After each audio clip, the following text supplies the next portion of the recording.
നേരത്തെ നമ്മൾ UDFിൻ്റെ വിജയവും അവരുടെ സാഹചര്യങ്ങളും പറഞ്ഞുപോയി.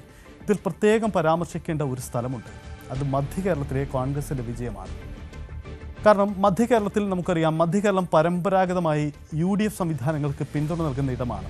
ഉമ്മൻചാണ്ടി, KM മാണി, മറ്റൊരു വശത്ത് PJ ജോസഫ്. PJ ജോസഫ് ഇടക്കാലത്തൊക്കെ ഇടതു മുന്നണിക്കൊപ്പമാണെങ്കിൽ രണ്ട് മുഖങ്ങൾ നമുക്ക് പ്രത്യേകം പരാമർശിക്കാം. ഉമ്മൻചാണ്ടിയും മറ്റൊന്ന് KM മാണിയും. ഈ രണ്ട് മുഖങ്ങൾ നിന്ന് നയിച്ച തെരഞ്ഞെടുപ്പാണ് ഇക്കാലത്തും. കേരളം മാറിയ തരംഗങ്ങൾ പലതുണ്ടാകുമ്പോഴും മധ്യകേരളത്തിൽ UDFിനെ ഒപ്പം നിർത്തിയിരുന്നു. പക്ഷേ കഴിഞ്ഞ കുറേ നാളുകളായി ആ വോട്ടർമാർ UDFിനെ കൈവിട്ട് കഴിഞ്ഞിരിക്കുകയായിരുന്നു. അവർ UDFിനൊപ്പം ഇല്ലായിരുന്നു. പ്രത്യേകിച്ച് ഇടതു മുന്നണിക്കൊപ്പം ജോസ് കെ മാണി വിഭാഗം കൂടി വന്നതോടുകൂടി മാറിയ രാഷ്ട്രീയത്തിനൊപ്പം UDFിനെ ഏറെക്കുറെ പൂർണ്ണമായും കൈവിട്ടു. പ്രത്യേകിച്ച് മധ്യകേരളത്തിലെ ക്രൈസ്തവ മേഖല, അവിടെ ക്രൈസ്തവ മേഖലയുണ്ട്, മറ്റ് ജാതിമത സമവാക്യങ്ങൾ നിർണായകമാണ്, NSS അടക്കമുള്ള സമുദായ സംഘടനകളുണ്ട്.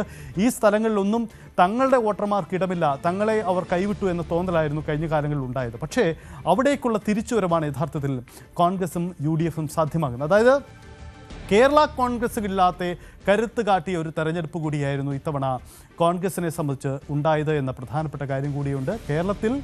കേരള കോൺഗ്രസ് ഇല്ലാതെ കോൺഗ്രസ് മധ്യകേരളത്തിൽ കരുത്തു കാട്ടി എന്നതാണ് ഈ തെരഞ്ഞെടുപ്പിൻ്റെ ഒരു പ്രത്യേകത. അതിന് ചില ഘടകങ്ങളും കണക്കുകളും നമുക്ക് മുന്നിൽ സമർത്ഥിക്കാനുണ്ട് എന്നത് കൂടിയാണ് പ്രധാനപ്പെട്ട കാര്യം. അത് വളരെ പ്രകടമായിരുന്നു. തെരഞ്ഞെടുപ്പ് രംഗത്തും അത് അങ്ങനെ തന്നെ സംഭവിച്ചിട്ടുണ്ട്. എന്താണ് സംഭവിച്ചതെന്ന് നമുക്ക് വിശദമായി തന്നെ നോക്കാം. കേരള കോൺഗ്രസ് ഇല്ലാതെ വിജയിച്ചു വരുന്ന കോൺഗ്രസ് കരുത്ത് കാട്ടിയ തെരഞ്ഞെടുപ്പ് എന്ന പ്രത്യേകതയുണ്ട്. ആ കരുത്ത് കാട്ടൽ പലപ്പോഴും കേരള കോൺഗ്രസ് മാണി വിഭാഗമാകട്ടെ, PJ ജോസഫ് വിഭാഗമാകട്ടെ, അതിൽ ഏതെങ്കിലും ഒരു വിഭാഗത്തെ ഒപ്പമുണ്ടെങ്കിൽ മാത്രമേ തെരഞ്ഞെടുപ്പിൽ മധ്യകേരളത്തിൽ വിജയിച്ചു വരാൻ കഴിയുമെന്നതായിരുന്നു സാഹചര്യം. പക്ഷേ ഇത്തവണ ഞങ്ങൾ കേരള കോൺഗ്രസിനെ മാറ്റി നിർത്തി. UDFിലാണെങ്കിൽ PJ ജോസഫ് ഉണ്ട്. എന്നിരുന്നാൽ കൂടിയും ആ ജോസഫ് വിഭാഗത്തിൻ്റെ കരുത്തിലല്ല ഇത്തവണ കേരള കോൺഗ്രസ് മധ്യകേരളത്തിൽ UDF വിജയിച്ചിരിക്കുന്നത്. പത്തനംതിട്ടയിലാവട്ടെ, കോട്ടയത്താവട്ടെ, ഇടുക്കിയിലാവട്ടെ സമഗ്ര ആധിപത്യം ഏറെക്കുറെ പുലർത്താൻ UDFിന് കഴിഞ്ഞിട്ടുണ്ട്. അതിന് കാരണം അതാണ് കേരള കോൺഗ്രസ് ഇല്ലാതെ കോൺഗ്രസ് കരുത്ത് കാട്ടിയ തെരഞ്ഞെടുപ്പ് എന്ന പ്രത്യേകതയുമുണ്ട്. മറ്റൊന്ന്, ക്രൈസ്തവ മേഖലയിലെ പരമ്പരാഗത വോട്ട് ബാങ്കുകളെ ഒപ്പം നിർത്താൻ കഴിഞ്ഞു എന്ന സാഹചര്യമാണ്. അതാണ് നേരത്തെ നമ്മൾ പരാമർശിച്ചു പോയത്. ക്രൈസ്തവ മേഖലകളിൽ എന്താണ് UDFിൻ്റെ സാന്നിധ്യം വ്യക്തമാണ്. ക്രൈസ്തവ മേഖലയിൽ ഈ BJPയുടെ മൈനോറിറ്റി നയതന്ത്രമൊക്കെ തുടങ്ങുന്നതിനും വളരെ മുമ്പ് ക്രൈസ്തവ വോട്ടുകളാണ് നിർണായകം. പലപ്പോഴും ആ ക്രൈസ്തവ മേഖല UDFിനൊപ്പം നിൽക്കുന്ന പരമ്പരാഗത മനസ്സുമാണ്. ഇടക്കാലങ്ങളിൽ അത് കൈവിട്ടതാണ്. പത്തനംതിട്ട അടക്കമുള്ള ജില്ലകളിൽ അത് പ്രകടവുമാണ്. പക്ഷേ എന്താ ഇത്തവണ സംഭവിച്ചത്? അതൊപ്പം നിർത്താൻ കഴിഞ്ഞു. ജില്ലാ പഞ്ചായത്തുകളിലേക്ക് നോക്കിയാൽ മതി. പത്തനംതിട്ടയിലും കോട്ടയത്തും ഇടുക്കിയിലും ആവട്ടെ, ആ ഒരു സമഗ്ര ആധിപത്യം പൊതുരാഷ്ട്രീയത്തിനൊപ്പം അത് സംഭവിച്ചിട്ടുണ്ട്. അതിന് കാരണം ഈ വോട്ടർമാരെ ഒപ്പം നിർത്താൻ കഴിഞ്ഞു എന്നതാണ്. അങ്ങനെ പരമ്പരാഗത ക്രൈസ്തവ വോട്ട് ബാങ്കുകളെ ഒപ്പം നിർത്താൻ ഇത്തവണ കഴിഞ്ഞു. അവിടെ BJPയുടെ ക്രൈസ്തവ നയതന്ത്രത്തെ മറികടക്കുന്നുള്ള ഒരു നീക്കം കഴിഞ്ഞു എന്ന ഒരു സാഹചര്യം കൂടിയുണ്ട്. കേരള കോൺഗ്രസ് എമ്മിൻ്റെ വെല്ലുവിളിയെ അതിജീവിച്ചു കൂടിയാണ് ഈ നേട്ടമെന്ന പ്രത്യേകതയുണ്ട്. നമുക്കറിയാം, ഈ മധ്യകേരളത്തിൽ കേരള കോൺഗ്രസ് എം എന്നത് ഒരു പ്രധാനപ്പെട്ട കക്ഷിയാണ്. PJ ജോസഫിൻ്റെ പാർട്ടിക്കും സ്വാധീനമുണ്ടെങ്കിൽ കൂടിയും കേരള കോൺഗ്രസ് എം പത്തനംതിട്ട, ഇടുക്കി, കോട്ടയം അടക്കം ജില്ലകളിലായി വ്യാപിച്ചു കിടക്കുന്ന ഒരു സംവിധാനമാണ്. കേരള കോൺഗ്രസ് പാരമ്പര്യം അവകാശപ്പെടുന്ന KM മാണിയുടെ പിന്മുറക്കാർ എന്നത് ഒക്കെ അവർക്ക് നേട്ടമുണ്ടാക്കുന്ന ഒരു കാര്യങ്ങളായിരുന്നു. അപ്പോൾ ഈ പലപ്പോഴുമുള്ള അവിടുത്തെ രാഷ്ട്രീയ നേട്ടങ്ങളിലും നീക്കങ്ങളിലുമെല്ലാം കേരള കോൺഗ്രസ് ഒരു വെല്ലുവിളിയാണ്. പക്ഷേ ഇത്തവണ അവർക്ക് ഈ കേരള കോൺഗ്രസിൻ്റെ രാഷ്ട്രീയ നീക്കങ്ങളെയൊക്കെ അതിജീവിച്ചുകൊണ്ട് മുന്നോട്ട് വരാൻ കഴിഞ്ഞു എന്ന സാഹചര്യമുണ്ട്. അത് എല്ലാ അർത്ഥത്തിലും ആ നേട്ടം നൽകുന്നതാണ്.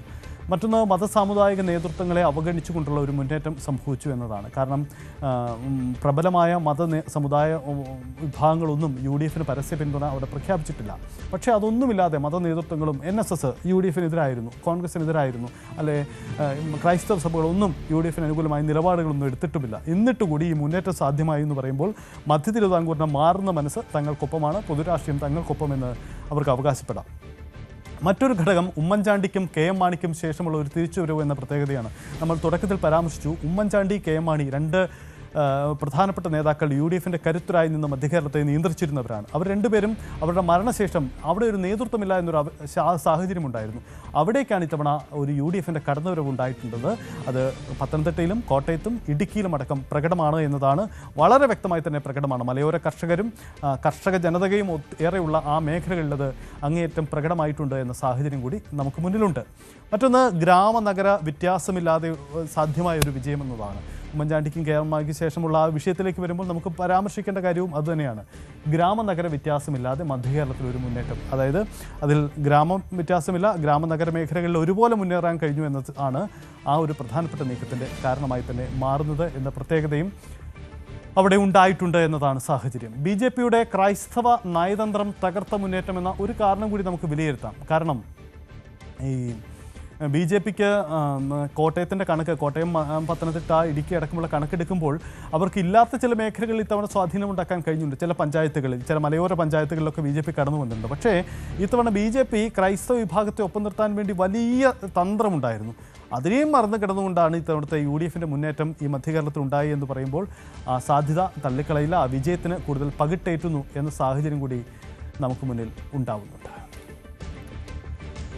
എന്താണ് സംഭവിച്ചിരിക്കുന്നത് നമുക്ക് വിശദമായി തന്നെ പരിശോധിക്കാം. എന്താണ് മധ്യകേരളത്തിലെ മാറുന്ന രാഷ്ട്രീയം? ആ മാറുന്ന രാഷ്ട്രീയത്തിൽ UDFൻ്റെ പങ്ക് എത്രമാത്രമുണ്ട്? ആ പങ്കിൽ UDFൻ്റെ അവകാശവാദങ്ങൾക്കൊപ്പം ഇത് എത്ര കണ്ട് മുന്നോട്ട് പോകുന്നു എന്നതും പ്രധാനപ്പെട്ട കാര്യമാണ്. നമുക്ക് വിശദമായി തന്നെ പരിശോധിക്കാം.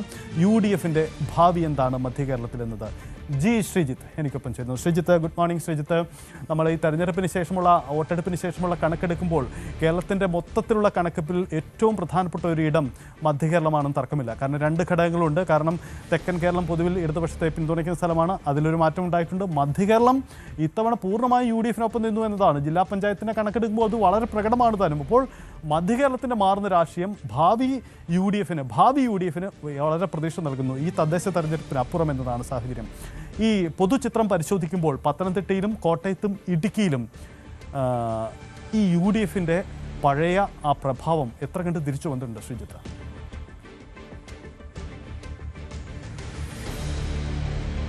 സജിത്ത്, കാര്യമായി തന്നെ തിരിച്ചു വന്നു എന്ന് തന്നെ നമുക്ക് നിസ്സംശയം പറയാൻ കഴിയുന്ന ഒരു തെരഞ്ഞെടുപ്പ് ഫലമാണ്. ഇവിടെ നോക്കിയാലും സജിത്ത് നേരത്തെ ചൂണ്ടിക്കാണിച്ചതുപോലെ ഗ്രാമ നഗര വ്യത്യാസമില്ലാതെ അവർക്ക് എല്ലായിടത്തേക്കും കടന്നു കയറാൻ കഴിഞ്ഞു എന്നുള്ളതാണ്. അതായത് മധ്യകേരളത്തിൻ്റെ ഒരു തെരഞ്ഞെടുപ്പ് ഫലം എന്ന് പറയുമ്പോൾ നമ്മൾ പലപ്പോഴും പറയാറുണ്ട് സംസ്ഥാന രാഷ്ട്രീയത്തെ നിയന്ത്രിക്കുന്ന ഒരു ഘടകമാണ് എന്നുള്ളത്. കേവലം മധ്യകേരളത്തിലെ ഫലം കൊണ്ട് മാത്രം അത് അനുകൂലമല്ല.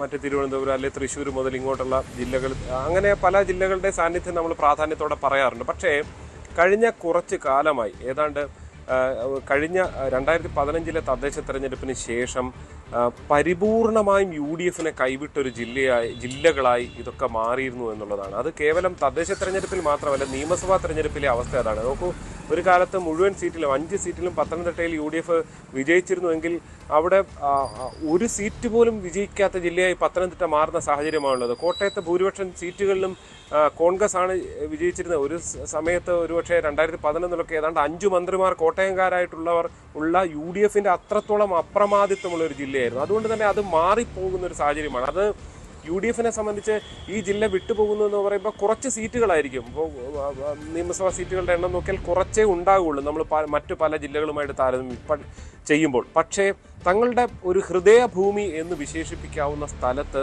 തങ്ങളോട് ജനം അകന്നതിൻ്റെ വലിയ വേദനയിലായിരുന്നു, വലിയ മുറിവിലായിരുന്നു UDF ഉള്ളത്.